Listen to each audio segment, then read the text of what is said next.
मेरे बेटे की शादी मैंने मुश्किल से की।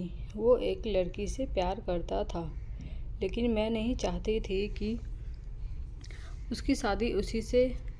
मैंने उसे बहुत समझाया और उसकी शादी गांव की एक सीधी सादी लड़की से करवा दी। लड़की का नाम सुधा है। मुझे पता था कि वो लड़की मेरे बेटे और इस घर के लिए बहुत अच्छी है, इसलिए मैंने उस लड़की की शादी मेरे बेटे से करवा दी। सुधा हमारे घर में आई। लड़की घरेलू थी, बड़ों का सम्मान और घर का काम करती थी। अभी 10 ही दिन हुए थे शादी को, लेकिन मुझे लगने लगा कि मैंने अपने बेटे की शादी इस लड़की से करवाकर अच्छा किया। मेरा बेटा राजीव भी खुश ही लग रहा था, लेकिन उस रात के बाद मेरी यह सोच बदल गई। एक रात करीब 2 बजे मेरे बेटे के कमरे से चीखने की आवाज़ें आने लगी। यह चीखें मेरी बहू की थी। मैंने थोड़ी देर तक सुना, फिर वो चीखना बंद हो गया। राजीव के पिता मेरे पति को यह सब सुनाई दिया था, लेकिन फिर हमने उन्हें रात में पूछना उचित नहीं समझा, इसलिए दरवाज़ा नहीं खटखटाया। सुबह मेरी बेटी भी बोल रही थी कि मम्मी, रात को कौन चीख रहा था। मैंने उसकी बात काट दी, कहा कि कोई नहीं, शायद कोई बाहर से चीख रहा था। मेरी बहू का स्वभाव उस दिन से बदल गया। वो चुप थी सारा दिन। मैंने सोचा शायद पति पत्नी के बीच की कोई बात होगी, इसलिए मैंने कुछ पूछा नहीं। अगले रात फिर 2 बजे वही हुआ। मेरे बेटे के कमरे से फिर चीखने और रोने की आवाज़ आने लगी। इस रात वो आवाज़ करीब 10 मिनट तक चली। मेरी बेटी उठ गई और उसने हमारे कमरे का दरवाज़ा बजाया। मैंने दरवाज़ा खोला, देखा तो वो बहुत डरी हुई थी। बोली, मम्मी, यह क्या है? भाभी रोज़ रात को रोती और चीखती क्यों है? क्या होता है कमरे के अंदर? चलो अभी दरवाज़ा खुलवाते हैं। मैं दरवाजे के पास जाने लगी तो मेरे पति ने मुझे रोक लिया। कहा कि रुको, अभी बात मत करो, कल सुबह दोनों से बात करते हैं। उस रात को मेरा सोना मुश्किल हो गया था। सुबह मेरी बहू जल्दी उठकर घर के काम में लग गई। मैं सुबह अपने बेटे के कमरे में गई, उससे पूछा, क्या बात है, रात को बहू रोती क्यों है? उसका चेहरा पूरा उतरा हुआ था। बोला, कुछ नहीं। उसकी बातों से और आंखों से साफ दिखाई दे रहा था कि वो कुछ छिपा रहा है। उन्होंने भी उससे पूछा, लेकिन वो कुछ नहीं बोलकर घर से बाहर चला गया। मैंने मेरी बहू से पूछा, वो कुछ काम कर रही थी। उसको देखकर ही ऐसा लग रहा था कि जैसे रात में ठीक से सोई नहीं, आंखें साफ बता रही थी। मैंने उसे पूछा, क्या हुआ, तुम रात को रो क्यों रही थी? वो बोली, रो रही थी? कब? नहीं, मैं तो सो रही थी और मुझे तो कोई आवाज़ नहीं आई। आप क्या बात कर रही हैं?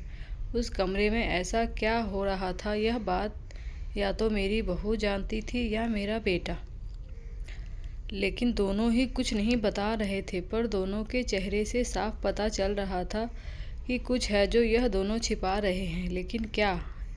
अब जब भी रात आती मुझे नींद ही नहीं आती, क्योंकि आधी रात को फिर वही होता। बहू जोर जोर से चीखती और रोती। मेरे मन में कई सवाल थे, क्या होता है उस कमरे में? फिर एक रात करीब 2 बजे मेरे घर में वो हुआ जो मैंने सोचा भी नहीं था। मेरी बहू रात को कमरे से बाहर आ गई। उसके कपड़े कहीं भी जा रहे थे, उसे कुछ होश ही नहीं था। बाल खुले थे और वो घर के चौक में आकर बैठ गई। जोर से चीखने और रोने लगी। हम सभी घर वाले बाहर आ गए। मेरा बेटा भी कमरे से डरा हुआ बाहर आया। बहू की ऐसी हालत देखकर हम सब ही डर गए थे। मैंने मेरे बेटे से पूछा कि यह क्या है? वो बोला, बस माँ, देख लो, यह रोज़ रात 2 बजे ऐसी ही किया करती है। मैं आप लोगों को क्या बताता। सुबह जब उसे पूछता हूँ तो उसे कुछ याद ही नहीं रहता है। बोलती है, मैंने तो कुछ नहीं किया। बहू जब थोड़ी देर बाद शांत हुई तो मेरा बेटा उसे कमरे में ले गया और सुला दिया। मैं सोच रही थी कि यह क्या है। मैंने मेरे बेटे को कहा, तू उसे उसके घर छोड़ आना, सुबह मैं उसकी माँ से बात करूँगी। सुबह होते ही मेरा बेटा उसे कुछ बहाना करके उसके घर छोड़ आया। मैंने उसकी माँ से बात की। उसकी माँ ने कहा कि यह क्या बोल रहे हैं? मेरी बेटी बिल्कुल ऐसा नहीं करती। मैंने जो सोचकर राजीव की शादी उससे की थी वैसा हो नहीं सका। बहू को छोड़े अब 20 दिन हो गए थे। इस दौरान उसके घर से फ़ोन आता रहा लेकिन मैं टालती रही। मेरा बेटा भी कह रहा था कि मेरे वो दिन कैसे निकले हैं मैं ही जानता हूँ। मैं उसे वापस नहीं ला सकता।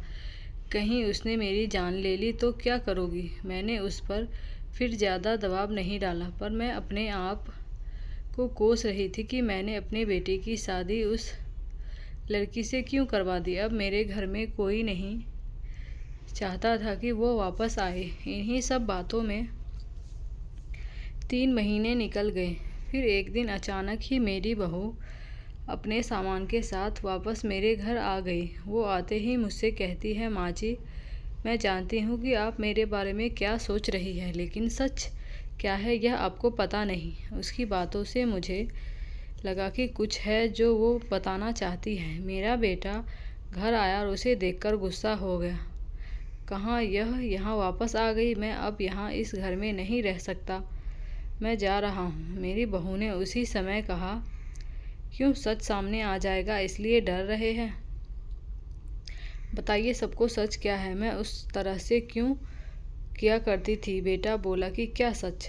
सच है यह है कि तुम पागल हो और रोज़ रात उस तरह से करती हो। बहू बोली कि माँ जी, आज अगर सबसे ज़्यादा दुखी और परेशान है तो वो और कोई नहीं, मैं हूँ। मैंने अपने पति की बात मानी, उन पर विश्वास किया। मैंने कहा, तुम क्या कहना चाहती हो? फिर मेरी बहू ने जो बताया उसे सुनकर मेरे पैरों तले ज़मीन खिसक गई। वो बोली कि आपके बेटे ने मुझे पहली रात से यह नाटक करने को कहा था, लेकिन मैंने नहीं माना। वो कहते हैं कि हम दोनों अलग बड़े शहर में जाकर रहेंगे। उनको यहाँ अगर ऐसे मेरे घर वाले मुझे नहीं छोड़ेंगे, लेकिन तुम इस तरह का नाटक करोगी तो वो डर जाएंगे और फिर हम अलग रहेंगे। पहले मैंने बोला कि यहाँ सबके साथ अच्छा है, लेकिन फिर जब वो मुझसे बात नहीं करते थे तो मुझे उनकी बात माननी पड़ी। और फिर मैंने जब सब नाटक किया तो इन्होंने मुझे घर छोड़ दिया। मुझे आप सभी की नज़रों में पागल और ना जाने क्या साबित कर दिया। उसके बाद मेरा फ़ोन भी नहीं उठा रहे। मैं उनका वहाँ मेरे घर इंतज़ार कर रही, लेकिन वो नहीं आए। मैं समझ गई कि उन्होंने मुझे बेवकूफ़ बनाया, मुझसे झूठ बोला है। यह मुझे अपनी ज़िंदगी से भगाना चाहते थे। मैं इस बात को समझ गई। अब मैं खुद ही इनसे दूर चली जाऊंगी, लेकिन मैं चाहती थी कि सच आप सभी के सामने आ जाए। मुझे बहू की बातों पर पूरा विश्वास हो गया था। मेरा बेटा बोला, तुम्हें इसे रखना है तो रखो, मेरी शादी तुमने उससे नहीं होने दी जिससे मैं चाहता था, और इस गांव की लड़की से करवा दी।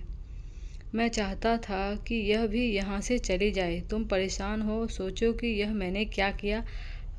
अब भी मैं इसे अपनी पत्नी नहीं मानता।